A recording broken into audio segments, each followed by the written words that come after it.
All of you, good morning, student. So, நம்ம already molecular basis of inheritance packaging of DNA helix discuss பண்ணிருக்கோம்.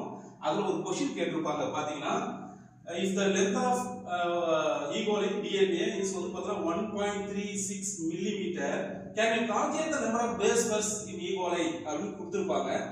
அதுக்கு நம்ம calculation பாத்தீங்க அப்படின்னா ஃபார்முலா என்ன சார் அப்படி கேட்டீங்கன்னா number of base pairs வந்து பாத்தீங்கன்னா equal to total length divided by distance between வந்து பாத்தீங்கன்னா consecutive base pairs இல்லீங்களா. சோ அதனால அவங்க டோட்டல் வந்து பாத்தீங்கன்னா அவங்களே அந்த லெந்த் வந்து மில்லிமீட்டர்ல கொடுத்திருக்காங்க.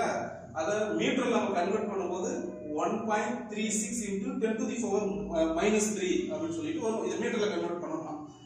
நெக்ஸ்ட் இதோடைய வந்து பாத்தீங்கன்னா distance between two consecutive base pairs நமக்கு ஏற்கனவே தெரியும், புக்ல இருக்கு 0.36 into 10 to the power -9 metre. நம்ம வந்து மீட்டர்ல மாத்த போகுது.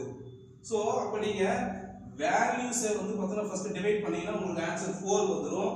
சோ அப்ப வந்து பார்த்தா பவர் ஆஃப் நீங்க இந்த பவர் ஆஃப் மேல வரும்போது பிளஸ் ஆ மாறும்போது நமக்கு வந்து பாத்தீங்கன்னா 10 to the power 6 அப்படிங்கற ஒரு ஆன்சர் கிடைக்கும். ஓகே, இப்போ இந்த क्वेश्चन இப்படியே கேக்குறாங்களா சார்னா கண்டிப்பா கிடையாது.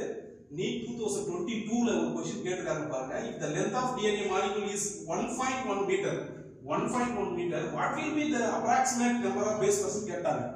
so the number of base pairs வந்து பார்த்தா 1.5 as per the ஃபார்முலா படி divided by 0.34 into 10 to the power -9 அப்படினா ஆன்சர் நமக்கு வந்து பாத்தீங்கன்னா இத நீங்க 1.1 மீட்டராவே அவங்க கொடுத்துட்டாங்க.